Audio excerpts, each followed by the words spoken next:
ഇതാണ് ദേശീയപാതയിലെ കാഴ്ച. നോക്കൂ, മണിക്കൂറുകൾ അവർ കാത്തിരിക്കേണ്ടി വരുന്ന അവസ്ഥയിലാണ്. മണിക്കൂറുകൾ കാത്തിരിക്കുക. അതിൽ ഓരോരുത്തരും നമ്മളോട് പറയുന്നത് ജേസൺ വളരെ വ്യക്തമായി പ്രേക്ഷകരെ കേൾപ്പിച്ചു 3-4 മണിക്കൂറൊക്കെ കാത്തിരിക്കേണ്ടി വരിക എന്നുള്ളതാണ്. ഇതിലും കൂടുതൽ സമയം ഉണ്ടായിരുന്നെങ്കിൽ നടന്നങ്ങ് പോയാൽ മതിയായിരുന്നു, പാലക്കാട് എത്തിയാണ് എവിടെ ചെല്ലുന്നെങ്കിലും. ഇതാണ് അവസ്ഥ. എന്തായാലും ജെയ്സൺ നോക്കൂ, അത് ഈ പുറത്ത് നിൽക്കുന്ന ആൾക്കാർക്കൊക്കെ ഇത് വലിയ ബുദ്ധിമുട്ടുണ്ടാക്കുന്ന കാഴ്ചയാണ്. എനിക്കൊന്ന് കിലോമീറ്ററുകൾ നീണ്ടിരിക്കുന്നു ആ ക്യൂ, അല്ലേ ജെയ്സൺ? തീർച്ചയായും കൊച്ചുകുട്ടികളൊക്കെ ഉണ്ട്. എന്താ സ്ഥിതി മോള്? കുറെ നേരമായോ ബ്ലോക്കിൽ പെട്ടിട്ട്? മടുത്തോ? ചേട്ടാ എന്താ സ്ഥിതി? ക്ലാസ് ആത്തോ? എന്താ സ്ഥിതി? അരമണിക്കൂറായി കൊച്ചുങ്ങളൊക്കെ കരഞ്ഞു തുടങ്ങിയോ? കൊച്ചുകുട്ടികളൊക്കെ ഉണ്ടേ, അതാണ് അതിന്റെ ഏറ്റവും ദയനീയമായ സ്ഥിതി. കൊച്ചുകുട്ടികൾ നമ്മൾ കണ്ടില്ലേ, കൊച്ചുകുട്ടികളൊക്കെയും ഈ വണ്ടിയിലിരുന്ന് 1 മണിക്കൂർ കഴിയുമ്പോഴേക്കും അവർ അസ്വസ്ഥരാകും, അവർക്ക് വിശക്കും, അവർക്ക് മറ്റ് പ്രാഥമികമായ കാര്യങ്ങൾ ചെയ്യേണ്ടതുണ്ട്. വലിയൊരു പ്രശ്നമല്ലേ ഈ ബാംഗ്ലൂരിൽ നിന്നൊക്കെ വരുന്ന ആൾക്കാരും അതേപോലെ ബാംഗ്ലൂരിലോട്ടൊക്കെ പോകുന്ന ആൾക്കാരും ഒക്കെ ഈ ദേശീയപാതയിലൂടെയല്ലേ പോകുന്നത്. ഇവരൊക്കെ ഒരു നിശ്ചിത സമയം കഴിഞ്ഞാൽ അവർക്ക് ഇന്ന സ്റ്റോപ്പുകളിൽ ഇറങ്ങണം, അവർക്ക് ചായ കുടിക്കാനും അവരുടെ പ്രാഥമിക കൃത്യങ്ങൾക്കൊക്കെ ആയിട്ട് പോകേണ്ട സമയം കൂടിയാണ്. വല്ലാതെ ബുദ്ധിമുട്ടുന്നുണ്ടാവും അല്ലേ ഈ ദൂരയാത്രക്കാർ ജെയ്സൺ?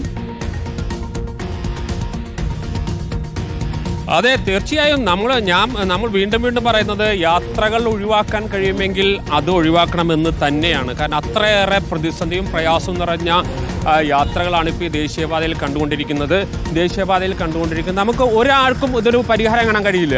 പരിഹാരം കാണേണ്ടവർ, അടിയന്തരമായി പരിഹാരം കാണേണ്ട ഏറ്റവും പ്രധാനപ്പെട്ട കാര്യം എന്ന് പറയുന്നത് കുഴികൾ അടച്ചാൽ പകുതി പ്രശ്നം തീർന്നു. അരുൺകുമാർ, പകുതി പ്രശ്നം തീർന്നു. പിന്നെ വലിയ കാര്യമായി പിന്നെ പതുക്കെ ലോറിയുടെ ക്ലീനർ ജേസൺ എന്തോ സംസാരം, ഡ്രൈവർ എന്തോ ഉണ്ട്. പക്ഷേ സൂക്ഷിച്ചു മതി, സുരക്ഷിതമായി റിപ്പോർട്ട് ചെയ്യുക. 3 മണിക്ക് വന്നാണ്. 3 മണിക്ക് പുലർച്ചെ 3 മണിക്ക് വന്നാണ്. ഇനി ആലോചിക്കാൻ ലോഡ് ഇനി നിർത്താനായിട്ടില്ല. ഇതാണ് നമ്മുടെ കേരളത്തിന്റെ അവസ്ഥ. പണി പെട്ടെന്ന് തീർക്കില്ല. അത് വലിയ ഉദ്ദേശമാര് വന്നാൽ അവർക്ക് സാറുമാര് തലമാറ്റി കൊടുക്കുക, വഴി ഒരുക്കി കൊടുക്കുക. ഇതാണ് വണ്ടിക്കാരുടെ അവസ്ഥ. 3 മണിക്ക് വന്നതാണ് ഇവർ നേരിട്ട പ്രതിസന്ധിയെ കുറിച്ചാണ് ഇവർ പറയുന്നത്. എല്ലാവർക്കും ഒന്നല്ലെങ്കിൽ മറ്റൊരു ദുരിതമായ അനുഭവങ്ങൾ അധികാരികൾ കാണണം എന്നുള്ളതാണ്. ഒരിക്കലും മറക്കില്ല യാത്ര ആളുകൾക്ക്. റോഡ് നിർമ്മാണവുമായി ബന്ധപ്പെട്ട കാര്യത്തിൽ വലിയ അനാസ്ഥയുള്ളത് ഇപ്പോൾ പ്രേക്ഷകർക്ക് ബോധ്യമായല്ലോ. അടിപ്പാത നിർമ്മാണം നടക്കുന്നിടത്താണ് ഒന്നുമില്ലെങ്കിൽ ടോളെങ്കിലും ഒക്കെ മാറ്റി കൊടുക്കുക. ജനങ്ങളോട് ചെയ്തൊരു മിനിമം നീതിയായിരിക്കും എന്നേ നമുക്ക് പറയാനുള്ളൂ. ഈ വലിയ വണ്ടിയിലുള്ള പാവപ്പെട്ട ഈ ഡ്രൈവർമാരൊക്കെ ചവിട്ടി അവരുടെ കാല് തേഞ്ഞു പോകുന്ന അവസ്ഥയിലാണ്. എത്ര കിലോമീറ്റർ വണ്ടി ഓടിക്കുന്ന മനുഷ്യരാണ് അവരൊക്കെ. ഈ 4 മണിക്കൂർ ഫസ്റ്റ് ഗിയറിലും സെക്കൻഡ് ഗിയറിലും ഇട്ട് ഇങ്ങനെ അനക്കി പോകുമ്പോൾ എത്ര ബുദ്ധിമുട്ടായിരിക്കും എന്ന് ആലോചിച്ച് നോക്കൂ.